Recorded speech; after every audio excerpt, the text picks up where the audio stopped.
Salut à tous, c'est Hugo de la chaîne NSS, j'espère que vous avez passé un bon Noël. Aujourd'hui on se retrouve pour le dernier tuto de 2020 et aujourd'hui on va reproduire une animation de texte Don't Blink, c'est-à-dire ne clignez pas des yeux et quand on voit la vitesse à laquelle ça défile, effectivement, il faut pas cligner des yeux. Vous pourriez vous dire ouais non mais on n'a pas forcément besoin de tuto, tu mets juste le texte en rythme et de temps en temps tu passes du noir au blanc et du blanc au noir. Vous allez voir que c'est un peu plus compliqué que ça et qu'il y a beaucoup de détails à prendre en compte. Mais on va voir ça tout de suite sur Premiere Pro. Comme c'est un processus assez long, je vais pas pouvoir vous montrer toute la création de l'animation que je vous ai montré en intro, sinon le tuto durerait des heures. Et c'est pas l'intérêt. Ce que je vais faire, c'est que je vais vous expliquer chaque petit détail, chaque élément à prendre en compte pour créer une animation efficace. Autrement dit, je vais un petit peu décortiquer le travail que j'ai fait. Tout commence par votre musique. Comme vous l'avez entendu en introduction, c'est une musique avec uniquement des percussions. Je le dis d'ailleurs dans la vidéo, c'est mieux d'avoir une musique qu'avec des percussions. Vous n'êtes pas obligé, mais moi je préfère. Et pourquoi que des percussions? Eh bien parce que le spectre audio va être beaucoup plus simple à analyser. Chaque pic correspond à une percussion et chaque pic va correspondre à un changement de mot. Je vais zoomer un petit peu. Si vous regardez bien, au-dessus de chaque pic, il y a une marque. Ces marques-là, je les ai mises pour savoir ensuite où est-ce que j'allais cutter. Alors évidemment, vous pourriez me dire, d'accord, mais pourquoi ne pas cutter directement? Eh bien tout simplement parce que vous ne savez peut-être pas encore ce que vous allez mettre à cet endroit-là. Donc juste vous marquez l'endroit, comme ça vous êtes sûr que à cet endroit-là, en dessous de la marque, vous avez un cut à faire et ensuite vous mettez ce que vous voulez, que ce soit du texte, de la couleur, une animation, mais on va y revenir juste après. Le fait est que l'animation va très vite, selon l'animation, selon la musique, la vitesse, etc.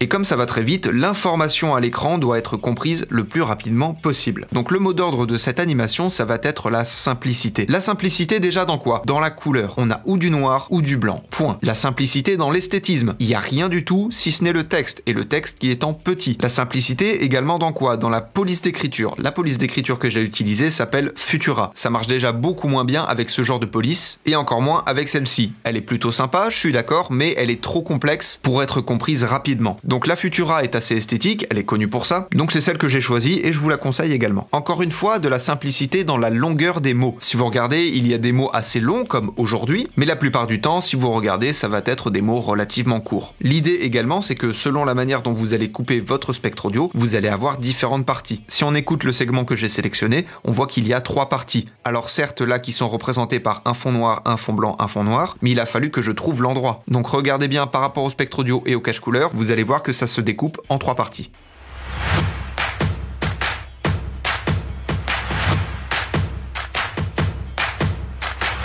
Chaque musique est différente, c'est pour ça que je peux pas directement vous faire un tuto étape par étape en vous montrant tout le processus, puisque encore une fois c'est long et pour chaque musique ce sera différent. Petite astuce pour vos marques d'ailleurs, vous remarquez donc que chaque marque est associée à un cut, mais il y a des marques qui sont associées à un changement de couleur. On passe du noir au blanc. Ces marques-là, on va venir les sortir du lot, on va changer leur couleur pour qu'elles soient plus visibles. Pour changer la couleur, c'est pas compliqué, vous faites un double clic sur votre marque, vous sélectionnez une autre couleur, je veux dire bleu par exemple, vous faites OK, et là, votre marque est bleue. C'est juste une petite astuce, c'est pour moins galérer et savoir surtout à quel moment vous changez de couleur. Un autre principe de simplicité très important, ne mettez pas de ponctuation au milieu de votre phrase. Vous l'avez peut-être deviné, mais votre phrase va être délimitée par le nombre de segments présentes dans la partie de la musique. Ça va pour l'instant, c'est pas trop compliqué? Là, j'ai un cache couleur blanc qui dure le long de la partie de la musique et durant donc cette partie de la musique, j'ai fait des cuts au moment où il y a les percussions. Il y a 5 percussions en tout dans ce segment, donc je vais pouvoir faire une phrase de 5 mots maximum. Si vous avez une phrase un peu plus longue qui contient par exemple 6 mots, si ce sont des mots courts, vous pouvez les mettre au même endroit. Mais il faut vraiment que ce soit des mots très courts. Et donc, la difficulté, en plus de choisir des mots simples, il faut aussi surtout composer des phrases qui soient cohérentes tout le long de l'animation et surtout des phrases qui rentrent à chaque fois dans le segment. Et comme j'étais en train de vous dire justement avant, il ne faut pas mettre de ponctuation au milieu de cette phrase. Pourquoi? Eh bien, tout simplement parce que le cerveau, quand il va voir une virgule, il va se dire, ok, il y a une pause. Et le fait que ça continue à enchaîner,